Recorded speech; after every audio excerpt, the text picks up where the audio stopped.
अगर आप कहीं भी झोपड़ी में भी जन्म दो ना, पर एक खड़ताले और एक तो भक्तों का संग जरूर दे देना उसी में। चाहे कोई जन्म मुझको देना, मौका अपनी सेवा का देना।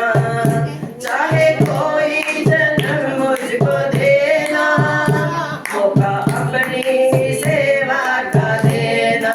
ताकि सबके साथ बैठकर गुन गाए राम जी तेरे, गुन गाए राम जी तेरे। हर जन्म में रहूं साथ तेरे, हर जन्म में रहूं साथ तेरे। ऐसी कृपा करो राम मेरे, ऐसी कृपा करो राम मेरे। हर जन्म में रहूं साथ तेरे। क्योंकि मिला है दरबार किस्मत से, मिला है प्रभु प्यार किस्मत से, मिला है तेरा प्यार किस्मत से। मिले हो प्रभु आप किस्मत से, मिले हो प्रभु आप किस्मत से। मिला है तेरा प्यार किस्मत से, मिला है तेरा प्यार किस्मत से। श्री गुरु चरण सरोज निज मन मुकुर सुधार, पंचाल श्यावर नाम जय जय राम, राम जय जय राम। के तुमरो पाठ कुमार, भगवती विद्या देव मेरे, हरो कलेश विकार। श्यावर नाम जय जय राम, के तब नाम जय जय राम। जय गुरु प्रभु गुण सागर, जय कबीर गुण सागर। राम दूत तुलसीधर धामा, जय गुण गोविंद सुधामा। महावीर विक्रम बजरंगी, तुम्हारे द्वार सुख के संगी। जन गण के हाथ तुम्हें साधन, पुण्य तुमसे जैसा। हाथ भर बंदा बजाते, कांधे बोझ नहीं उठाते। शंकर सुवन के श्री नंदन, सीधे बताओ हमारा बंधन। विद्यावान बनिए विद्याधर, राम काल कर दीपो आनंद। प्रभु चरित्र दीपो रतिया, राम लखन सीता मन रतिया। कृष्ण रूप धरि सिया सिखावा, विकट रूप धरि संकट हरावे। विकट रूप धरि सुर सहारे, रामचंद्र के ज्ञान सवारे। आए संजीवन जीवन प्रभु, वीर वीर सत्य करावे। रघुपति कीन्ही बहुत बड़ाई, तुम प्रिय भरत सम भाई। दस बदन तुम तुम सरावे, कई शीघ्र सिंदर रावे। सदा विक्रम मान गवेशा, नाथ सारथ सहित नतीजा। शंभु वेद दिगपाल नमाते, कवि गोविंद से सके नमाते। तुम उपकार करीबे कीना, राम मिलाए राजपद दीना। तुमरो मंत्र भीषण माना, ब्रह्मेश्वर मैं सब जग जाना। जुग सहस्त्र कर बानो, लील्यो ताहि मधुर फल जानो। प्रभु सेवा मिली मुख माना,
लाल की जय, सीता मंदिर की जय, शंकर भगवान की जय, उमापति महादेव की जय, सभी संतों की जय, सभी ग्रंथों की जय, यज्ञ जोता वाली माता तेरी सदा की जय। भाई कल अक्षय तृतीया है, अक्षय तृतीया की सबको बहुत बहुत बधाई। इतना सुंदर नाम है अक्षय तृतीया, क्षय ना होने वाला। कल जो भी करोगे उसका कभी अंत नहीं होता। कोई अच्छा काम कर लेना, प्रभु के नाम के 2 माला कर लेना तो अच्छा होगा। अक्षय तृतीया, अक्षय तृतीया जो है, बाकी तृतीया देखो 2 बार महीने में आती है, लेकिन साल में 1 बार आती है अक्षय तृतीया।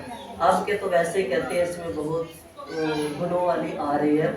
अक्षय तृतीया इतनी महान क्यों है, थोड़ा थोड़ा कुछ बता देती हूँ। अक्षय तृतीया के दिन पहला तो बसंत ऋतु की संधि काल है। बसंत ऋतु जाने वाला है और ग्रीष्म ऋतु आने वाला है। संधि काल की बहुत महानता होती है, कहते हैं ना 3 संध्या, संधि काल। दूसरा, इस दिन सुदामा और श्री कृष्ण का मिलन हुआ था जब द्वारका में, वो अक्षय तृतीया का दिन था। तीसरा, हयग्रीव जब वो राक्षस वेदों को चुराकर ब्रह्मा के हाथ से ले गया था, तो भगवान ने हयग्रीव रूप धारण करके वेदों को लाए हमारे लिए, जो हम पढ़ते नहीं। हयग्रीव रूप धारण किया और वेदों को ढूंढ के लाए। हयग्रीव का जो अवतार है वो भी अक्षय तृतीया के दिन ही हुआ था। और सबसे प्यारे परशुराम जी, उनकी कल जन्म प्रकट्य दिवस है, इसलिए हैप्पी बर्थडे परशुराम जी। परशुराम जी भी बहुत बलकारी, ये भी भगवान के अवतार हैं। परशुराम जी, इन्होंने ये जब इनके पिताजी का नाम जमद अग्नि है, तो जमद अग्नि जो है ये बहुत तपस्वी थे, तभी तो भगवान उनके घर परशुराम के रूप में आए। ये लकड़ियां लेने गए हुए थे, इनके पास एक ऐसी गाय थी जमद अग्नि के पास, ऋषि के पास, कि उससे जो कुछ मांगो वो मिलता था। पहले पहले जो ऋषि थे बहुत तपस्वी थे। अगस्त्य ऋषि समुद्र पी जाते हैं, जानवी ऋषि सारी गंगा पी जाते हैं, फिर गंगे से निकालते हैं। पहले ऋषि थे जिन्होंने तपस्या करके आज तक उनके नाम शास्त्रों में लिखे गए हैं। वो तपस्वी, वो तपस्या थी, वो ऋषि थे, वो महंत थे, वो संत थे, वो आत्माएं थी प्रभु की, जिन्होंने कंदराओं में बैठकर एकांत जंगल में, कोई सिर्फ एक छोटी सी कुटिया में बैठकर तप किए थे और बड़े बड़े तप किए थे। शिव ऋषि जिन्होंने, जिसने अपने मांस का काट काट कर शरणागत आया कबूतर उसको डालते थे, ये भी भगवान राम के वंशज हैं। दधीची ऋषि जिन्होंने अपनी हड्डियों का दान किया। जीते जी, हमारी उंगली एक कोई काटे तो बोले कि हमारी उंगली दे दे। अगर कोई 6 महीने का भूखा हो ना, उसको भी अगर कोई बोले भी तो मेरे को एक अपना हाथ दे दे, मैं तेरे को डॉलरों से भर दूंगा, वो नहीं देगा। 6 महीने से भूखा हो, उसके सामने रोटी, भूखा आदमी तो सोचेगा ना मैं कुछ ले लूं, बोलेगा नहीं, हाथ नहीं दूंगा। कितने अंग कीमती हैं। तो भगवान उसने अपने जीते जी हड्डियों का दान किया। ऐसे ऐसे ऋषि महात्मा थे। तो जमदग्नि के पास एक कामधेनु गाय थी। एक लवणासुर राक्षस बहुत भारी था। ये अर्जुन शास्त्र बाहु जो था, इस शास्त्र बाहु वाला था। रावण तो 20 बाजू वाला था, ये 100 बाजू वाला था, शस्त्र 1000 बाजू वाला। इतना ताकतवर था, इसलिए रावण को भी 6 महीने बगल में दबा के रखा था, इतना ताकतवर था। तो वो जब राक्षस चढ़ाई करके आते हैं तो रास्ते में देखा, उसको बहुत भूख प्यास लगी, इतने सैनिक उसके साथ। उसको जमदग्नि की कुटिया नजर आई, तो बोलता ऋषि की कुटिया, यहाँ से कुछ जल जल पी लेते हैं। गए और जमदग्नि ने बैठाया, स्वागत करते हैं ना जब आए कुटिया पे, तो बोले कि मेरे सारे सैनिक भूखे हैं, हम प्यासे हैं, हमारे को खाना दो। और बोलते ठीक है बैठ जाओ। बैठ के सारे हजारों सैनिक शस्त्र बाहु के साथ तो बैठ के जमदग्नि ने कामधेनु गाय थी जो उसको इशारा किया, जो जो मांगता था उसकी प्लेट में वही आता जाता था। अब ये देखकर शस्त्र बाहु को बहुत गुस्सा आया कि इतना तो वैभव हमारे राज्य में भी नहीं है, इतने पदार्थ एक समय हम भी नहीं पैदा कर सकते, ये कहाँ से ले रहे। उसने देखा कि कामधेनु गाय जो है वो सबकी इच्छा पूर्ण कर गई। अब उसके मन में हो गया कि अब ये गाय ऋषि के पास नहीं होनी चाहिए, ये गाय मेरे राज्य में होनी चाहिए। ये परशुराम के पिता की बात है। तो जब उन्होंने मांगी तो ऋषि ने बोला कि गाय नहीं दूंगा, यही मेरा धन है, हम तो तपस्या करते हैं, इसी से पेट भर लेते हैं, ये नहीं दूंगा मैं। हाथापाई हुई, आखिर शस्त्र बाबू ने जमदग्नि का सिर काट दिया, मार दिया। अब माँ बैठी विलाप कर रही है। इतने में परशुराम जी बाहर लकड़ियां लेने गए थे, लकड़ियां लेके जैसे आए, देखा तो उनकी माँ छाती पीट रही है। 21 बार उन्होंने देखा अपनी माँ को छाती पीटते, वही गट्ठा फेंका और वही परसा जो हाथ में था कुलाड़ा, देखा कभी परशुराम के हाथ में हमेशा कुलाड़ा रहता है। तो उन्होंने जाकर शस्त्र बाहु की शस्त्र बाजू काटी, उसको मारा। फिर उनको गुस्से में इतना उन्होंने जो ऐसे ऐसे बलि थे ना सबको मारना शुरू कर दिया। पूरी धरती ऐसे ऐसे विकारों से खत्म कर दी उन्होंने। 21 बार अपनी माता को छाती पीड़ी, 21 बार उन्होंने ऐसे ऐसे क्षत्रियों से धरती रहीन की। ये परशुराम है जिनका कल जन्मदिन है। बहुत बलवान, महान और राम के श्री विष्णु के अवतार हैं। कल अपने घर में थोड़ा थोड़ा कुछ बनाकर परशुराम जी के नाम का हैप्पी बर्थडे कर लेना। बोल परशुराम भगवान। और ये अपनी माता के कहने, अपने पिता के कहने पर इन्होंने अपनी माता का सिर उतार दिया था। इतने पितृ भगत थे। जब पिता ने बोला कि तू बड़ा आज्ञाकारी है, मांग कुछ, बोलते यही मांगता हूँ। बुद्धि भी कितनी थी, बोलते मैं यही मांगता हूँ कि मेरी माता जिंदी हो जाए और उसको ये याद ना रहे कि मैंने उसका सिर उतारा है। बोलते तथास्तु, बहुत बुद्धिमान है। ऐसे ऐसे परशुराम जी हैं, बहुत बल वाले हैं। परशुराम जिसका नाम ही परशुराम है। तो कल एक इनका जन्मदिन है, दूसरा हयग्रीव का इस दिन हुआ था, ये सुदामा मिलन इस दिन हुआ था। तीसरा वृंदावन जो गए हैं, गिरिराज पर्वत पर श्रीनाथ जी का मंदिर है, वो भी इसी दिन प्रकट हुआ था। अक्षय तृतीया के दिन वल्लभाचार्य जी ने किया था। आज तक भी लोग उसका दर्शन करते हैं। एक माधवेंद्र पुरी जी हैं जिन्होंने श्रीनाथ जी, आपके उस साइड में है, श्रीनाथ जी की पूजा करते हैं। श्रीनाथ जी को प्रकट किया था गिरिराज तलहटी में। ऐसे ऐसे संत थे जिन्होंने भगवान को प्रकट कर लिया। तो वो भी अक्षय तृतीया का दिन था। अक्षय तृतीया के दिन ही बद्रीनाथ धाम के द्वार खुलते हैं। 6 महीने माँ लक्ष्मी, ये जो नर नारायण है, ये भी अक्षय तृतीया के दिन ही इनका भी प्रकट्य हुआ था। और ये बद्रीनाथ रहते हैं, वहां पर तप करते हैं, जिसके तप से ये संसार चल रहा है।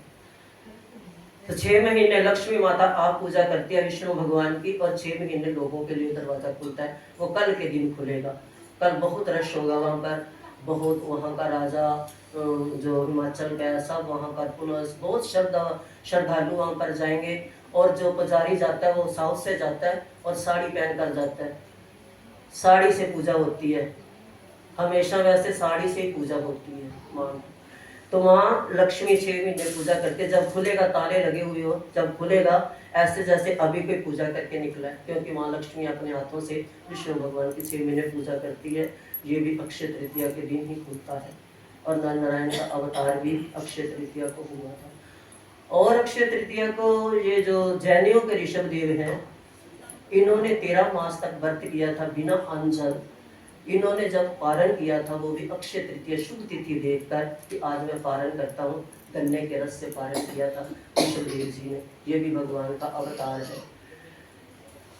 और इस दिन बांके बिहारी जी के चरण कल के दिन बाहर निकाल कर दिखाएंगे, ढके रहते हैं हमेशा।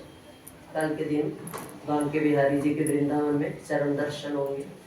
और जब माधवेंद्रपुरी जी ने उसको भगवान को प्रकट किया, तो भगवान के साथ बातें करते थे, खेलते थे, खिलाते थे गोदी में, कभी उनकी पीठ पर, कभी कैसे। तो भगवान बोलते मेरे को गर्मी लग रही है।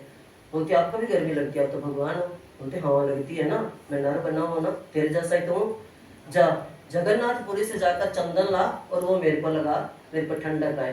कल से जो चंदन यात्रा हमारे वैष्णव करते हैं, कल से हमारे मंदिरों में चंदन घिसना शुरू होगा और भगवान को चंदन का लेप होगा। भगवान को गर्मी लगती है। तो ये भी यात्रा कल के दिन हुई थी। और आपने सुना होगा जगन्नाथ रथ यात्रा। वो जगन्नाथ धाम की जय। जो जगन्नाथ रथ यात्रा चलती है, आए साल नया रथ बनता है।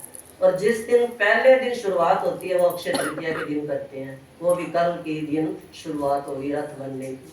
3 महीने 4 महीने में बनता है, हर बार नया बनता है। फिर उस पे जगन्नाथ जी को बनाकर शोभा यात्रा निकलती है। ये भगवान की मर्जी है, वो कितने दिन चला ले। आज तक कोई नहीं कह सका कि 4 दिन चलेगी, 5 दिन चलेगी, 6 दिन चलेगी, वो उनकी मर्जी है। जहाँ रुक जाते हैं वहां से रथ चलता ही नहीं। ऐसे हैं जगन्नाथ प्रभु। बोल जगन्नाथ धाम की जय, बोल सुभद्रा महारानी की जय, दाऊ भैया की जय, कृष्ण कन्हैया की जय। ये जगन्नाथ जी तीनों बहन भाई हैं। बीच में सुभद्रा, इधर दाऊ जी, इधर कृष्ण कन्हैया, तीनों बहन भाई। वो कहते हैं हम बहन भाई मिले। हम भी कई बार हमारे में भी आते हैं ना बहनें छुट्टियों में, तो बोलती है अब हम भाई बहन इकट्ठे बैठेंगे, हमारे को कोई रोकना टोकना ना, हम जब जी खाएंगे जब जी, है ना, होता है ना। तो वो भी तो बहन भाई है ना, कोई रोक नहीं सकता उनको, कब चलेंगे कब रुकेंगे। तो ये भी इसी दिन रथ की तैयारी होती है।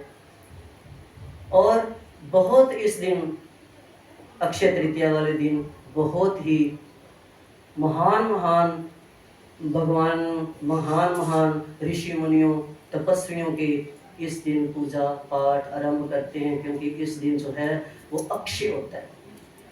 कल के दिन अगर 1 घंटा कोई जप करेगा, वो 1 घंटा नहीं, वो कभी 1 घंटा कम हो, उसमें से 1 मिनट कम नहीं होगा, वो बढ़ता जाएगा, अक्षय होगा। क्षय जिसका ना हो उसको कहते हैं अक्षय। तो कल की तिथि बहुत महान है। बोल अक्षय तृतीया की जय। अब दूल्हा सूख गए बाहर खड़े खड़े, दूल्हे राजा सूख गए खड़े खड़े, दूल्हे दूल्हे राजा बाहर सूख गए खड़े खड़े। चलो अच्छा भी मैंने ऐसे बैठ के डाला कि जब नाचते ना तब तुम वो कर लेना, ठीक है। दूल्हे का तेरा कर किसके गाना है इसमें चलना ना नहीं, मैं बैठ के डाल देती हूँ। फिर तुम नाचते समय मेरे को बोलना नहीं जाता है ना गले से। हो गए कितने साल